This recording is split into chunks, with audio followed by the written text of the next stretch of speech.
Konflik Masjid 99 Kubah di Makassar terus bergulir.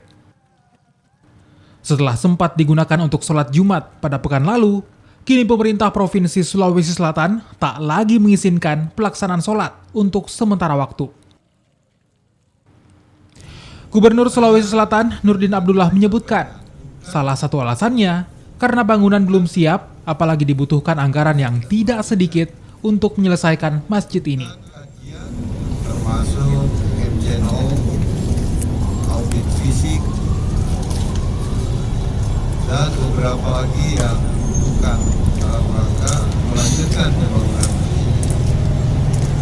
Saya ingin sampaikan kepada kita semua bahwa tidak kecil anggaran yang sudah kita kucurkan pada masjid ini, dan juga tidak kecil anggaran yang masih dibutuhkan untuk menyelesaikan pembangunan masjid ini.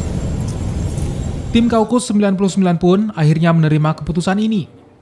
Namun, bukan larangan gubernur yang jadi patokan, tapi atas anjuran dari Ketua MUI Sulsel, Kiai Haji Sanusi Baco. Saya sangat rindu sama Pak Asrullah. Kami ini menghormati kita punya ulama. Siapa lagi? Karena ini kan tujuannya untuk tujuan baik. Makanya kami koordinasi tadi, jam 10 Pak Obama ya. Ada satu yang berulang kali yang dia katakan. Ya, ada satu yang dia katakan adalah utamakan kerukunan. Saya tahu pemerintah sudah memberi ketegasan, dilarang, ya, bahkan sudah menempel pengumuman.